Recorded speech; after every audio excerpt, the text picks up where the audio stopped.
赤冷姑娘，你是车湖人吗？车湖地属血域，你觉得我长得像车湖人吗？车湖人黄发悬鼻，你长得确实不像，所以我猜你是车湖的汉人，对吧？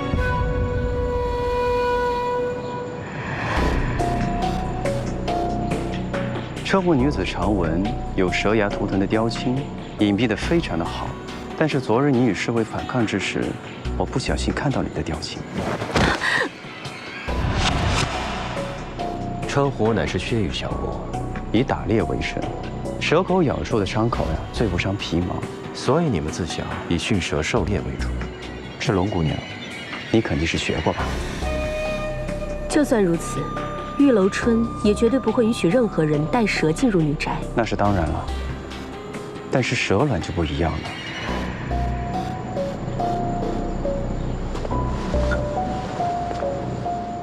赤龙姑娘，这是在玉谷里找到的。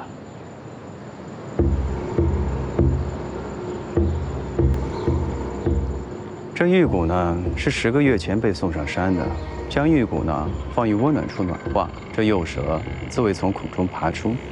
这接下来要问的是，这玉骨是谁送上山的呢？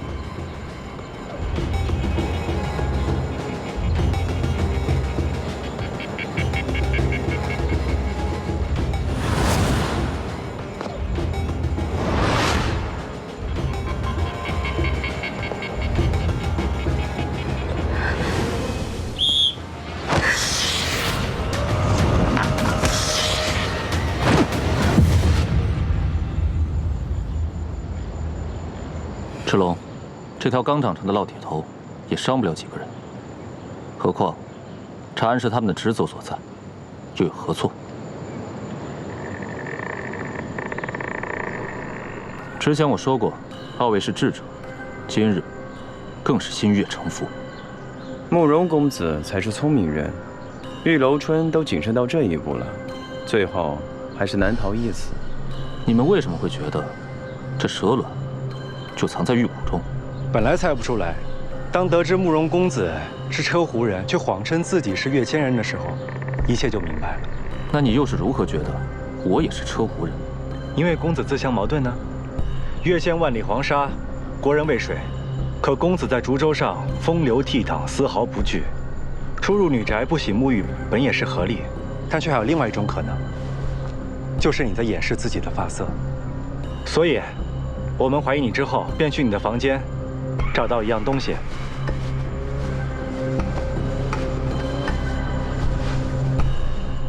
这发梢乌黑，发根却是赤黄的。你的头发是染的吧？二位心思果然缜密。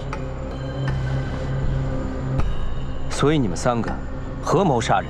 不是合谋，是我逼迫他们，他们不敢不做。我觊觎玉楼春的财宝，所以才会胁迫你和碧皇。这一切与你无关。现在事情败露，罪责归我。以后再也没有人逼你害你，你就下山去，好好的生活。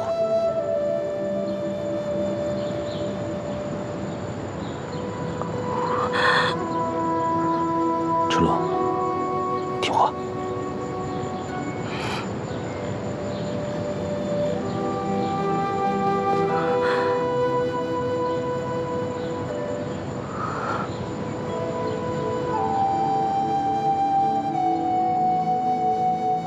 觊觎财宝，又何必做到这个地步呢？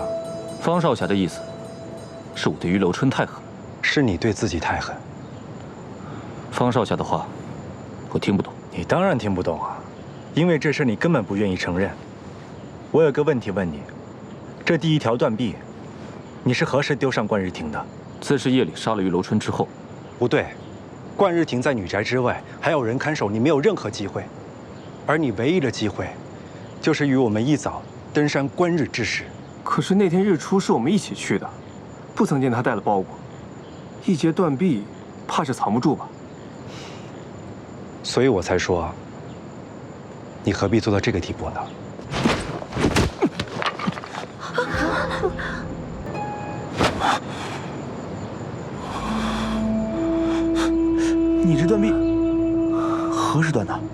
漫山红酒席上看你跳舞，分明还是好好的。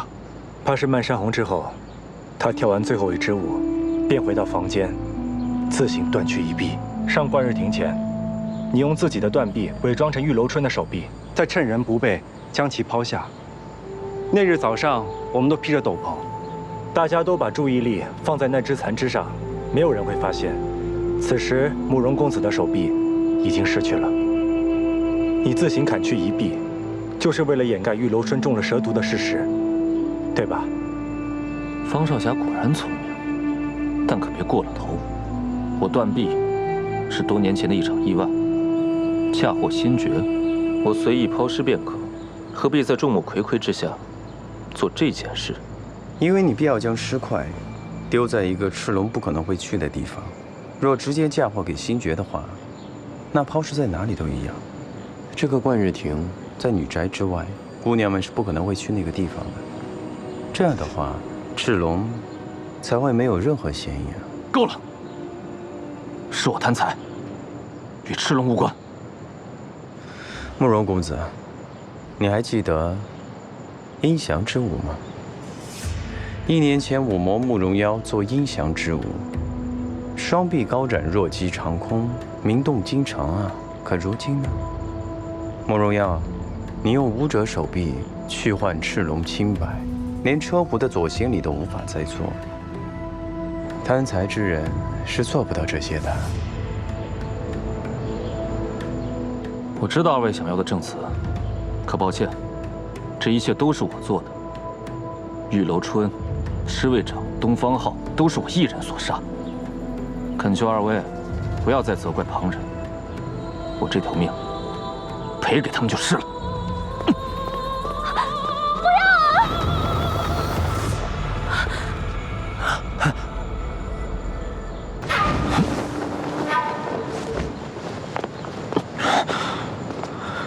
想死，别往我头上跳。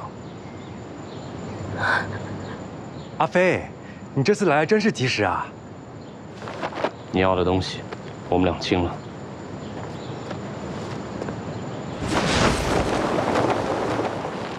这是对面寺庙的香火捐赠。10日前，你捐了黄金100两，才求得他们将子时终身提前。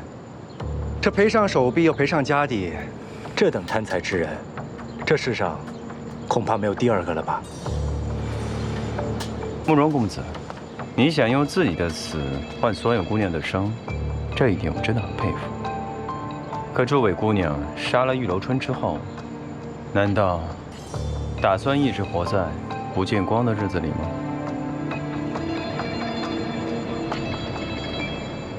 厉神医，你是说玉楼春的死跟这女宅里所有的姑娘都有关系？那是当然。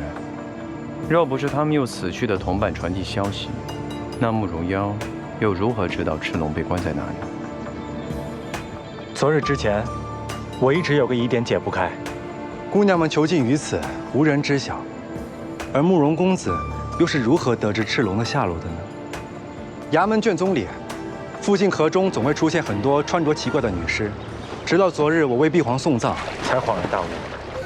姑娘们将自己的东西放在死去的姐妹身上，看上去是以表哀思，实际上是通过这种方式向外界传达求助信号，希望飘出去的尸体能被人认出，好让家人知道他们的下落。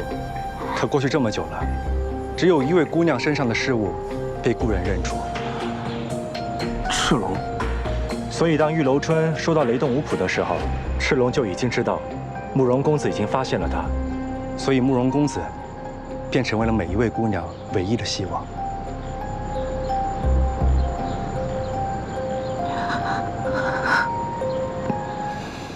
所以是慕容妖策划了所有计划，姑娘们只是配合。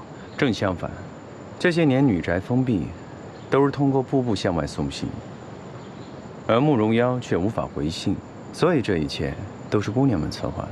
唯有一件事，就是慕容妖的断臂。我猜事情是这个样子的：那天晚上漫山红结束后，慕容妖为让姑娘们洗清嫌疑，自作主张断去一臂，好为次日抛尸玉楼春做准备。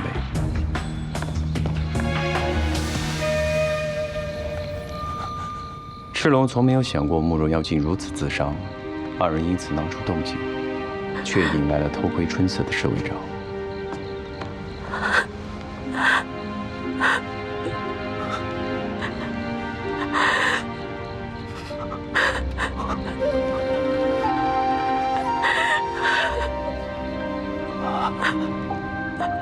他们原本只想杀玉楼春，再把宝物和解药放在星爵房中嫁祸于他。可侍卫长的出现，让他们不得不杀人灭口。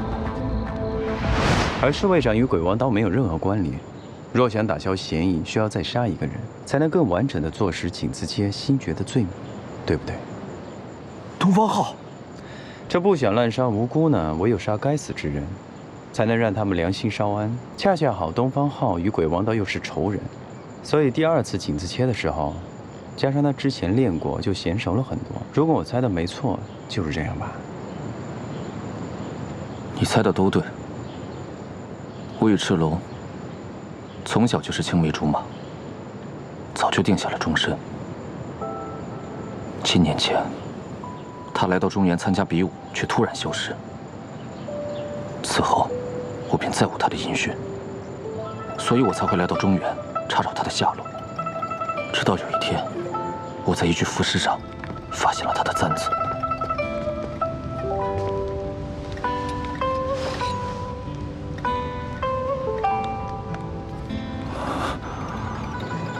我便开始找人，查了很多有关于失踪女子的下落。后来我才知道，她早已落入他人的手中。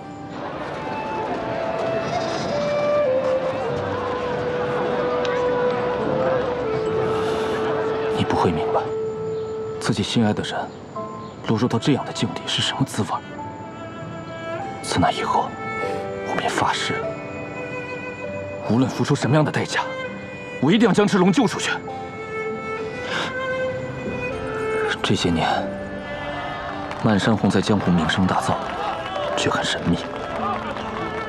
为了能成为玉楼春的座上宾，我在京城跳了一场鹰翔之舞，终于获得了玉楼春的邀请。我找借口提前将礼物送上女宅，赤龙自然一看便知我的打算。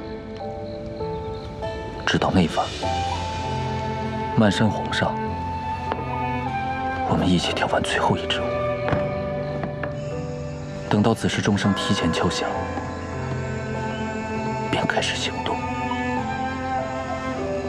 玉楼春千算万算，算不到他会死于一条毒蛇之口。这就是他做下累累恶状的报应。能救出赤龙，在下心愿已了。无论我是什么结局，此生我都不悔。我钦佩你的义举，可你一人扛下，不但救不了赤龙，这里所有的姑娘们都会永无安宁之日。这里所有的姑娘，她们也……转盘重达千斤，仅靠他们3个人绝技转不动，这是其一。昨日你们酣然入睡，只因是姑娘们的唇红当中加了阿芙蓉粉，这一眼便知，这是其二。星爵和碧皇的房中宝物不少，靠他们3人是很难在几个时辰当中搬下山来，这是其三。即便我不说，你当真瞒得过百川院，瞒得过监察司吗？李神医和方少侠果然聪明过人，看来今日我们是瞒不住了。不错，人是我们一起杀的，可是有一件事，2位还是想错了。这玄铁架并非碧皇一人所磨，玉楼春生性多疑，所以每日去看云峰打扫的姑娘必定要更换。这玄铁架，我们女宅的每一位姑娘都磨过一分。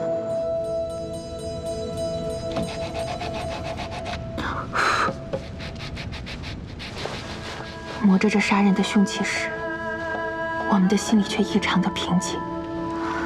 看着它越来越锋利，我们就想，也许这样就能尽早脱离这地狱般的日子，能够过上我们向往的生活。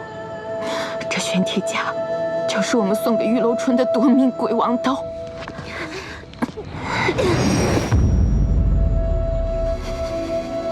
诸位姑娘，你们想杀玉楼春，摆脱噩梦，这情有可原。可这藏起来的金砖，会让你们再现险地的。碧皇和新爵那儿只发现了珠宝首饰，并没有发现金砖啊。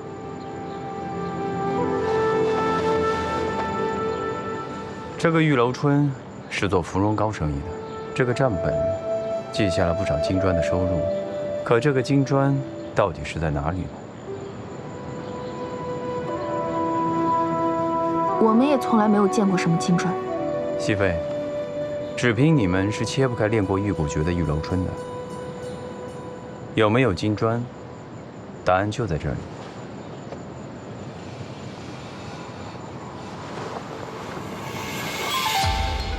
金砖每一块极为沉重，落在一起才能切开这个玉骨诀。而金砖实在是太重了，运下山是不可能的，所以只能藏在此处。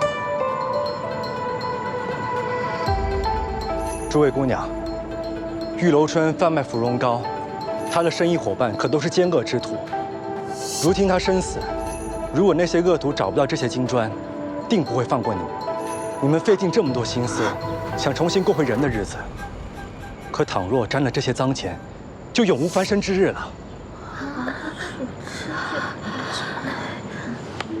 我恳请诸位给自己一条生路，好叫百川院做主，定会光明正大护着各位。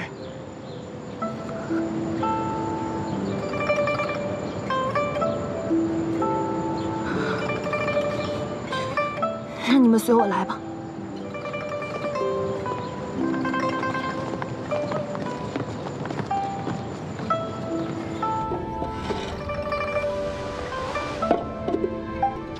所有的金砖都在这儿了。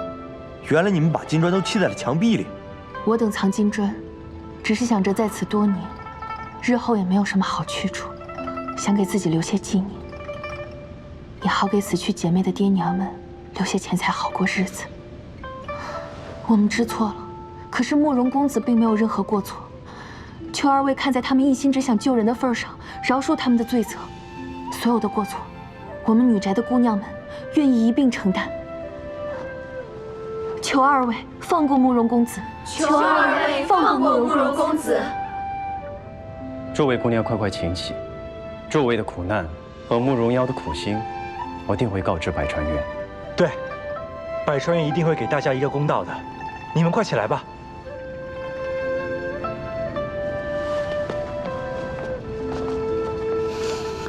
给什么公道？这一点都不公道！你们为什么瞒着我？我也是被玉楼春所害，我也想逃离这里。为什么你们都不告诉我？为什么只有我一个人被蒙在鼓里？因为我们当你是妹妹，你来这儿不足2个月，而我们最少的也已经在这儿待了2年。女子韶华短暂，关在这暗无天日的地方，我们早已经当自己是半个死人了。每当看着你哭着闹着想要脱离这儿，我们就想起了当年的自己。所以这件事一定不能让你知道。若失败，你不知情；若成功，你身上也不会背着一条人命。从这儿走了之后，仍然可以当一个机灵快乐的小姑娘。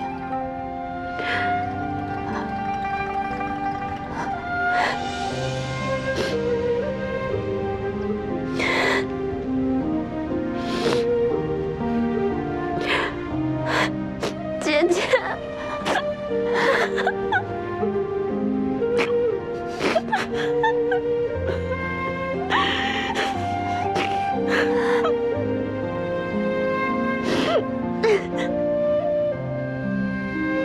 哎呀，惭愧啊！